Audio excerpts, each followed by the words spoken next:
Dear listeners, as usual, I shall relate to you, based entirely upon the Arabic Muslim sources, the moral characteristics of the alleged best male ever created, who, according to his followers, is their perfect prophet, Muhammad. I would like also to address the cult followers of Muhammad, who may be shocked at my revelations, by telling them, do not threaten me with death, destruction, insults, and the torments of Allah's hell. I am only a messenger who is enlightening you with facts based entirely upon your own Arabic scriptural sources, Arabic being my mother's tongue. If right is on your side, all you have to do is to disprove me. Hence I tell you very politely, put up or forever shut up. Ahmad ibn Taymiyyah, the famous Islamic scholar, Allama, theologian and logician, who is referred to as Shaykh al-Islam, a title of superior authority on Islamic knowledge, asserted that there are many false prophets, such as Musaylimah the liar, a contemporary of Muhammad. Taymiyyah concluded that many of these so-called prophets are, in fact, possessed, and that the only way to determine the authenticity of any prophet is by examining his biography, seerah, and deeds, and see if he be found worthy of the title. Let us together use Taymiyyah's parameters regarding Muhammad and find out what the result will be. Muhammad in his Quran forbids his male followers from being in contact with their polluted females when they are in menses, having their period. Al-Baqarah 2.222. They ask thee concerning women's courses, say, they are a hurt and a pollution. So keep away from women in their courses and do not approach them until they are clean. Al-Ma'idah 5.6. O ye who believe, if you are in a state of ceremonial impurity, bathe your whole body. But if you are ill, or on a journey, or one of you cometh from offices of nature, or you have been in contact with women, and you find no water, then take for yourselves clean sand or earth, and rub therewith your faces and hands. According to Muhammad's verse, washing with sand and earth is cleaner than touching a woman. Sahih al-Bukhari 1.319, narrated by Zainab bint Abi Salama. Salama said, I got my menses, nifas, while I was lying with the Prophet under a woolen sheet. So I slipped away, took the clothes for menses and put them on. Allah's Apostle said, have you got your menses? I replied, yes. Then he called me and took me with him under the woolen sheet. Salama further said, the Prophet used to kiss me while he was fasting. The Prophet and I used to take the bath of janaba, meaning ritually impure due to sexual intercourse or semen discharge, from a single pot. Muhammad was rarely averse to breaking each and every one of his instructions to his followers in his Quran. He allowed himself all human liberties while he imposed upon his followers an enormous number of restrictions, reducing their existence to be servile, submissive, and joyless creatures in life in expectation of his promised reward in the afterlife. Sahih al-Bukhari 1.298, narrated by Aisha. The Prophet and I used to take a bath from a single pot while we were junub. During the menses periods, he used to order me to put on an izar, which is a dress worn below the waist, and used to fondle me. While in i'tiqaf, that is reciting the Quran in a solitary manner, he used to bring his head near me, and I would wash it while I used to be in my periods, menses. Sahih al-Bukhari 1.309, narrated by Aisha. None of us had more than a single garment, and we used to have our menses while wearing it. Whenever it was soiled with the blood of menses, we used to apply saliva to the blood spot and rub off the blood with our nails. Sahih al-Bukhari Hadith 1.497, narrated by Maymuna. The Prophet used to pray while I used to sleep beside him during my periods, menses, and in prostration his garment used to touch me.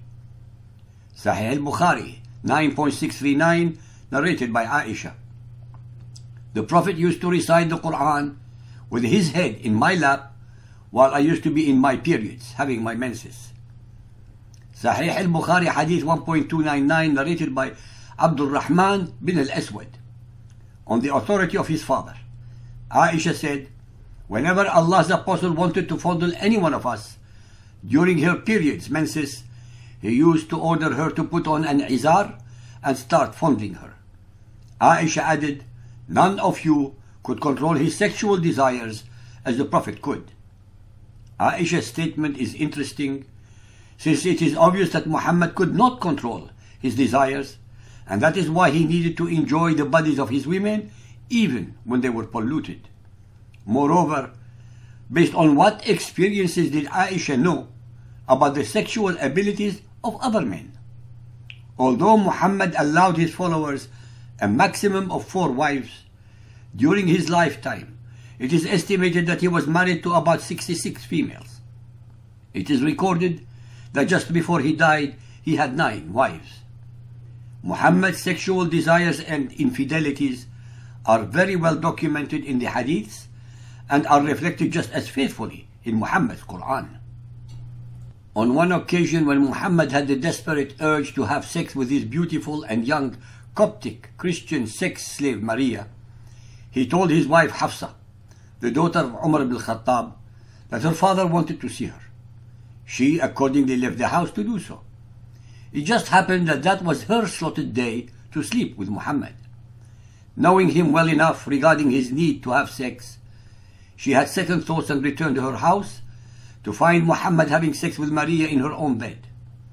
Justifiably, she got extremely upset and would not be consoled by Muhammad's promise that if she kept her mouth shut about his infidelity, he would not have sex with Maria again.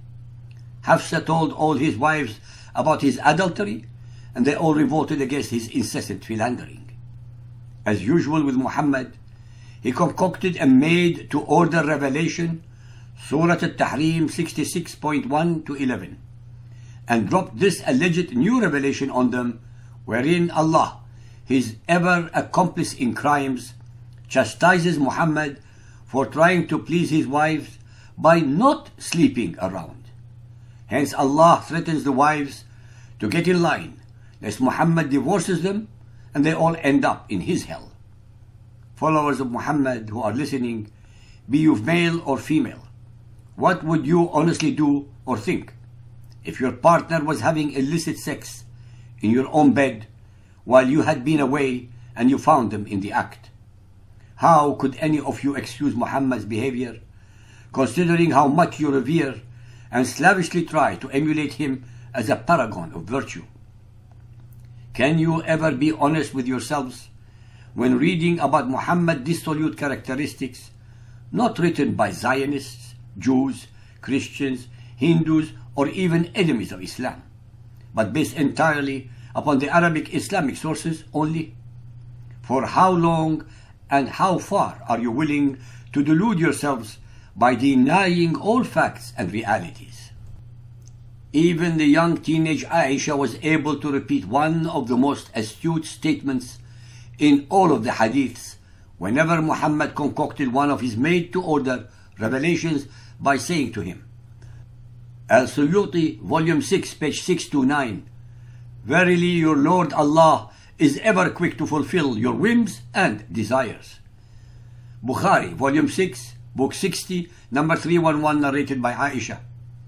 I used to look down upon those ladies who had given themselves to Allah's Apostle, and I used to say, can a lady give herself to a man? But when Allah revealed, you, O Muhammad, can postpone the turn of whom you will, of them, your wives, and you may receive any of them whom you will, and there is no blame on you if you invite one whose turn you have set aside temporarily. 33.51 I said to the Prophet, I feel that your Lord hastens in fulfilling your wishes and desires. Allah managed to hand down quite a few made-to-order revelations that sanctions Muhammad's personal pursuit of sex to the doubters around him. Interestingly, they have become part of the eternal infallible word of the Quran, to be memorized by generations of Muslims for whom they have no possible relevance.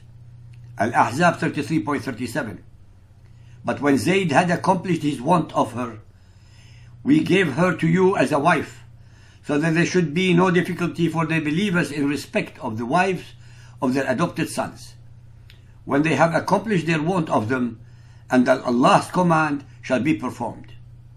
No doubt, millions of young Muslims trying to outdo one another at memorizing the Quran may have wondered about what this verse means and why it is there. In fact, this is another revelation of convenience that Allah just happened to hand down at a time when Muhammad lusted after his daughter-in-law Zainab, a state of affairs that disturbed local customs. The verse commands Muhammad to marry Zainab, following her husband's gracious divorce. As for why these verses regarding Muhammad's personal lusts should be part of the eternal word of Allah is for you to think about.